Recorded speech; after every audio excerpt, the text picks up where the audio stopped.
शांति। आज 8/5/2024 के मुरली में बाबा मुख्यतः हमें दिल से सेवा और फिर सच्चे दिल से सेवा, फिर इसलिए बाबा कहते निर्माण चित्त निमित्त भाव से सेवा किया तो ही उसका यथार्थ फल भी मिलेगा और खुशी भी होगी और जमा का खाता भी बढ़ेगा।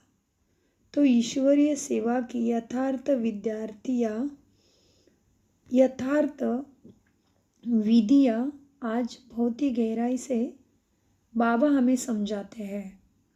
बाबा एक विशेष सेवा की युक्तियाँ भी देते हैं कि बच्चे सेवा में केवल मेरा नाम आवे ऐसा नहीं, लेकिन सच्चे दिल की सेवा ही तुम्हारा जमा का खाता बढ़ाएगा।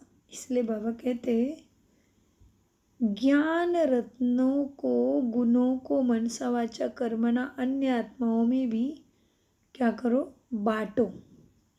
तो ईश्वरीय सेवा का सबूत बाबा को देना है, वो भी हमारे प्रत्यक्ष जीवन के द्वारा। तभी बाबा कहते बाबा की भगवान की प्रत्यक्षता हो जाएगी और यही विधि ईश्वरीय सेवा बढ़ाते हुए सभी को परमात्मा प्यार के परमात्मा प्राप्तियों के अधिकारी बनाएंगे। इसलिए बाबा ने बहुत सेवा के लिए विशेष युक्तियाँ बताई है। सो दाता विदाता वरदाता मेरे शिव बाबा हमें आप समान मास्टर दाता विधाता मास्टर वरदाता बनाने के लिए ज्ञान रत्नों से शक्तियों से गुणों से हमें बाबा रोज ही सजा रहे हैं। और बाबा हमसे यही चाहते हैं कि हम सब ज्ञान रत्नों से और गुणों से भरपूर होके मनसा वाचा कर्मणा अन्य आत्माओं को भी ईश्वरीय खजाना बांटते सेवा का सबूत अपने प्रत्यक्ष जीवन में श्रीमत को धारण करके देना है। तो आइए अपने भ्रकुटी के सिंहासन पर आज मीठे बाबा के महावाक्य। मीठे बच्चे, विश्व की सभी आत्माएं अनजान और दुखी है। आप उन पर उपकार करो, बाप का परिचय देकर खुशी में लाओ, उनकी आंखें खोलो। प्रश्न, किसी भी सेंटर की वृद्धि का आधार क्या है? उत्तर, निस्वार्थ सच्चे दिल की सेवा। तुम्हें सर्विस का सदा शौक रहे तो हुंडी भरती रहेगी। जहाँ पर सर्विस हो सकती है वहाँ प्रबंध करना चाहिए। मांगना किसी से भी कुछ भी नहीं है, मांगने से मरना भला। बाबा ने कल भी हमें ये शिक्षा दी थी मुरली में, आज भी उसकी याद दिलाई। बाबा कहते हैं आप में ही सब कुछ आएगा तुम्हारे पास, तुम बाहर वालों की तरह चंदा इकट्ठा नहीं कर सकते। मांगने से सेंटर जोर नहीं भरेगा, इसलिए बिगर मांगे सेंटर को जमाओ। बाबा ने कितना बड़ा आदेश दिया है और ये पहले साकार मुरली है। तो जब ब्रह्मा कुमारियों में कोई आता भी नहीं था, बहुत मुश्किल से एक एक गांव में एक ब्रह्मा कुमारी मुश्किल से मिलती होगी, तभी की बात है। और आज तो बाबा के बच्चों के तपस्या ने ज्ञान योग के पंख लगा के धारणा सेवा करने वाले विश्व भर के बाबा के बच्चों को सारी सुविधाएं प्रकृति माँ ने परमात्मा ने ड्रामा ने अवेलेबल करके दी। हम चारों तरफ देख रहे हैं हमारा यज्ञ कितना ही सजग और सुजग है। विश्व में नंबर 1 परमात्मा का सेवा करके इस धरा पे सतयुग लाने के लिए, हेवन लाने के लिए कितना जागरूक तरीके से परमात्मा को अपना समर्पित जीवन करके परमात्मा के आदेश प्रमाण इस दुनिया से दुखों की बाढ़ उठाने के लिए सजग है। रात दिन सेवा में सजग है, सेवा में तैयार है, निरंतर सेवादारी बन गया है ना अपना यज्ञ। तो बाबा कहते बच्चे, बाबा कितना वंडरफुल नॉलेज तुम्हें देते हैं, जिस नॉलेज से ही तुम हेवन का वर्षा पाते हो। और बाबा को सारी वंडरफुल बातें आज मुरली में हैं। तो बाबा कहते बच्चे, मनुष्य को तो कभी भगवान नहीं कहा जाता। ज्ञान तो है बीज, और बीज रूप बाप बैठ तुमको ज्ञान देते हैं, क्योंकि बीज ही नॉलेजफुल है ना। तो वह जड़ बीज तो वर्णन कर नहीं सकेंगे, तुम वर्णन करते हो, सब बातों को समझ सकते हो ना।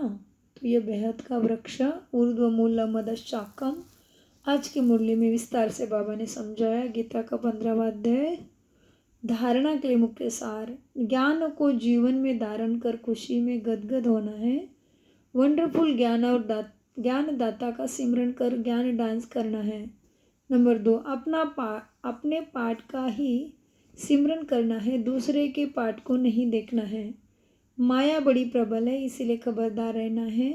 अपनी उन्नति में लगे रहो, सर्विस का शौक रखो। वरदान, अच्छाई पर प्रभावित होने के बजाय उसे स्वयं में धारण करने वाले परमात्मा स्नेही भव।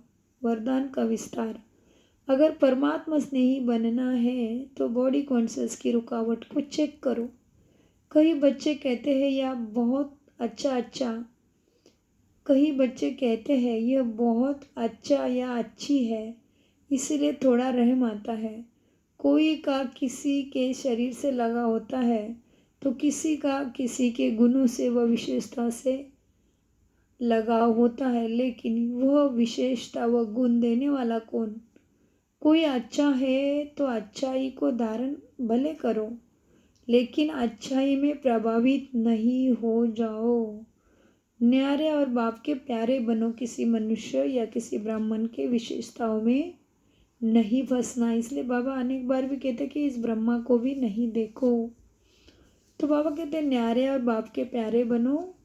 ऐसे प्यारे अर्थात परमात्मा स्नेही बच्चे सदा ही सेफ रहते हैं। स्लोगन, कैसे सेफ रहेंगे बताओ वरदान के विस्तार में। जिस तरह से पहले भी हमें बाबा ने अनेक बार समझाया कि मनुष्यों से किसी भी देहधारी की जो भी विशेषता है, ब्राह्मणों की भी, वो भी सब बाबा ने दी है। तो जिसने दिया है उसको पकड़ना ही सार्थकता है, क्योंकि आज तक हम 63 जन्मों से मनुष्य के पीछे लग के क्या प्राप्त किया हम जान रहे हैं। हम उतरती कला में ही चले गए, और दूसरा किसी मनुष्य के साथ जुड़ा हो जाएगा, ब्राह्मण आत्मा के साथ भी, महारथी हो, दादी हो, मम्मा हो या बाबा हो, ब्रह्मा बाबा हो, तो वो शरीर जाने के बाद क्या हो जाएगा? फिर हम बाप को नहीं पकड़ेंगे तो छू इधर से निकल जाएंगे। यज्ञ में अनेक बार ऐसे हुआ है, दादियों के टाइम में, बाबा के टाइम में भी। जो बच्चे बाबा को नहीं लेकिन माध्यम को पकड़ के बैठे, उसकी विशेषताओं पर प्रभावित होकर ब्रह्मा कुमारी बने, वो आज यज्ञ में नहीं है। इसलिए बाबा वरदान के विस्तार में कहते हैं कि बच्चे क्या है, कोई अच्छा है तो अच्छाई को धारण भले करो, उसके अच्छाई को ज़रूर चिंतन करके शुभ भावना से अपने में भी वो अच्छाई भरो, लेकिन अच्छाई में प्रभावित नहीं हो जाओ। न्यारे और बाप के प्यारे बनो। ऐसे प्यारे अर्थात परमात्मा स्नेही बच्चे सदा ही हर परिस्थिति में क्या होंगे? सेफ रहते हैं। स्लोगन, साइलेंस की शक्ति इमर्ज करो। कैसे? कौन सी शक्ति? साइलेंस की शक्ति इमर्ज करो तो सेवा की गति फास्ट हो जाएगी। ओम शांति, ओम शांति, ओम शांति। मीठे प्यारे बाप दादा का अनगिनत पदम गुना शुक्रिया, शुक्रिया फरिश्तों।